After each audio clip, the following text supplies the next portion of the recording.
There's nothing worse than dried, chewy, burnt chicken on the grill. Well, I have cracked the code on how to get juicy grilled chicken that's tender and flavorful every single time. I'm gonna cover 4 steps to getting juicy chicken, from the selection to the prepping, the cooking, and the serving.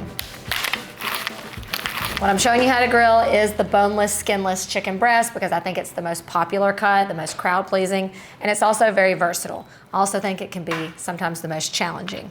When I'm choosing my boneless, skinless chicken breast, I really like to choose something that is from the more hormone-free, organic, natural selections if you can, because they're just going to be a little more tender and usually a little more smaller in size.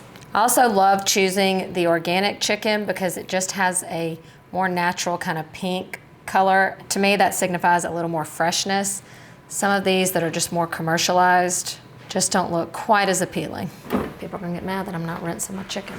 I only rinse my chicken sometimes, or wash it, as you say, if it's like really slimy or packed in like a bunch of juice, but this is pretty clean and dry on its own. So the first step is to just kind of trim it and clean it up. So I'll just kind of trim off these little end pieces. These are just gonna burn on the grill anyway. What we're looking to do in this step is to create a chicken breast that is more uniform in size. So you'll notice it's just the natural way they're shaped. There's a fat end and a really skinny end. If this skinny end is really long, like on this one, I'm gonna go ahead and just trim that off and save it for stir fry or stock or something like that. It's just gonna create a better experience on the grill. So I just like to keep the same shape of the chicken and just kind of cut off that little tail end. A lot of what I'm teaching today you can also do with a bone-in piece of chicken breast. The main thing to remember when you're cooking with bone-in versus boneless is that it's gonna take a little bit longer to cook. If you still have one end that's significantly larger, what we wanna do is try to get it to a little more of a uniform thickness. So I'm just going to kind of pound this end to match the thickness of this end.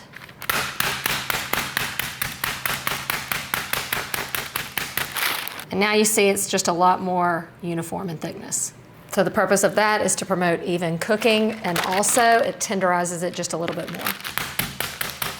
Chicken breasts are really low in fat, so it takes a lot to kind of keep them tender. You know, fattier cuts of meat, as it cooks, that fat kind of permeates through and kind of, you know, softens it up, keeps it really moist.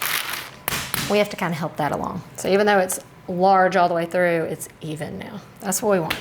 It's worth this extra 2 seconds to do at home, okay? Part 2 of the prepping stage is marinating. Now, because chicken breasts are lower in fat, they lack a little bit of flavor. When you're talking about burgers and steaks, they have a higher fat content, so they can easily be just seasoned on the outside and thrown directly on the grill. With chicken breasts, we're not gonna do that. I think marinating is key. And when it comes to marinating, I like for it to all happen in a plastic bag. I think it is key to maximizing the efficiency of this process.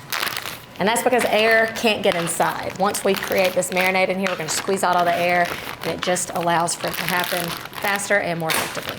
If you don't remember anything else from this episode, remember this formula. I want you to remember kind of the concept and not necessarily the specific ingredients. So to me, a perfect marinade consists of 5 elements. The first is something salty. I usually stand at the refrigerator with my bag of meat open and I just start pouring stuff in, but I'll tone it down a little bit. So I always first look for something salty. So for me, I'm just going, you know, old school classic here. A little bit of soy sauce and Worcestershire, but you could also do something like liquid aminos or fish sauce, or even just like the brine from pickles or capers, you know? This is when having that condiment door stocked up really comes in handy. It's also a way I just kind of use stuff up. Okay, so I'm gonna go in with a few tablespoons of Worcestershire and then a couple tablespoons of soy sauce. I am doing the lower sodium. I don't like to add my salt, my literal salt in at this step because sometimes I think it makes the meat a little tough. I like to season the salt just before it hits the grill. That's the salty. The second component would be to balance that out with something sweet. So for me, it's almost always honey, and the sweet serves an important purpose here. Also, besides flavor, it's going to help create that caramelization on the grill. So that's why a piece of grilled chicken is a lot more flavorful than just a plain one baked in the oven. So for me, it's usually honey. It's just easy, I always have it. But another good choice would be maple syrup or brown sugar. Salty, sweet, acid. The acid is very important. It also helps tenderize and kind of break down, the tissue in the meat. But you have to be careful with the acid because too much of it can actually cook the meat. If you think about ceviche, where it's cooked, where it kind of cooks the outside of the fish with a lot of citrus, we're not trying to cook anything. We're just trying to flavor and tenderize. So I'm going in with a couple tablespoons of lemon juice, probably the juice of a whole lemon. Other good choices here are vinegars, like your rice vinegar, your red wine vinegar. You could also add wine as an acid, sometimes salad dressings. Another acid that I usually always add is some mustard. This just adds great flavor, so I go in with about a tablespoon of Dijon. Fourth component is a fat. If you think about a salad dressing, it does have a fat to balance out that vinegar usually in it, so I'm adding in some just plain olive oil. This also helps because that chicken is so lean, so we need a fat in there to keep it moist. You could stop there, but I think the fifth component is also important, and that's just your flavorings, your aromatics, your seasonings. This is where you do you, boo. For me, it's always garlic, about 2 or 3 cloves. The smaller your garlic is chopped, the more flavor it has. So I love pushing it through a garlic press. I can just do like some lemon pepper, a little ginger, a little onion powder. You could also just chop up some onion if you've got remnants left in your fridge. Chili peppers would be good to add. And then herbs, that's the formula. Salt, sweet, acid, fat, and flavor. So now you've got to get it all up in there.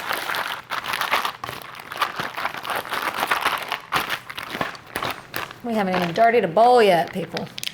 Now after I toss it, I like to squeeze out any extra air.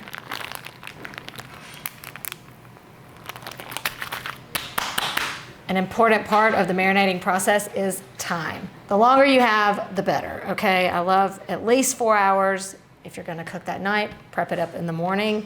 Even better if you can do it the night before. You just know this is gonna be flavorful. If you do not have the time, something you could do is kind of make little slits in the chicken to allow that marinade to seep in more, or pierce it with a fork before you put it in the bag. If you don't have time, don't skip this step, okay? There are ways around it. And then we're just gonna leave it in the fridge till it's time to go grill. Lucky for you, I did one. Same exact measurements. So now, get yourself some tongs, get yourself a pan, and hit the grill.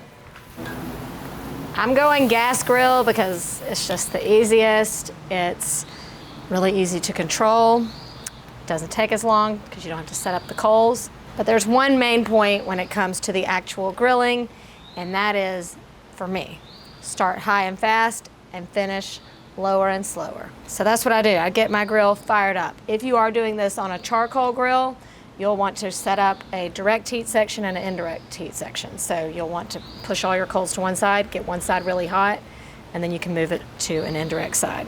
When you're working with a gas grill, it's just a simple turn of a knob. You want to get your grill real hot. Once your grill is hot, you want to oil the grates. This is going to prevent the sticking. Again, that chicken does not have a lot of fat in it. I like to kind of get an old towel that's clean, of course. Put some oil down on it, and using your tongs, just run them over the grates. Since it's so lean, it doesn't have that fat to help it keep from sticking. You could also just take a heat-proof brush and brush the grates. And then on goes the chicken. You want to put it presentation side down first. Now I like to put it down a little bit at a diagonal so I can make those beautiful crosshatch marks that you love. Earlier I told you I like to finish the salt part when it's on the grill, and so that's what I'm going to do now, just a little sprinkle just for some extra flavor. You want to be careful for flare-ups because we don't want it to really burn the outside. I think a lot of mistake people make is they cook the outside before the inside is cooked, and that's why you end up with this, jerky style exterior to your grilled chicken. Chicken also has an internal thermometer that will tell you when it's time to move it. If it sticks a little bit to the grates, it's not ready to be touched. But since it's so high, it's gonna happen kind of fast. So to get those cross hatches, we're gonna take it from one diagonal to the other.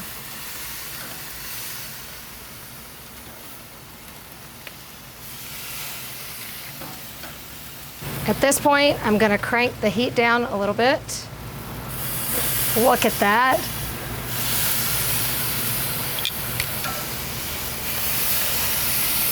Okay, once they're flipped, this is when I like to add a little of the marinade.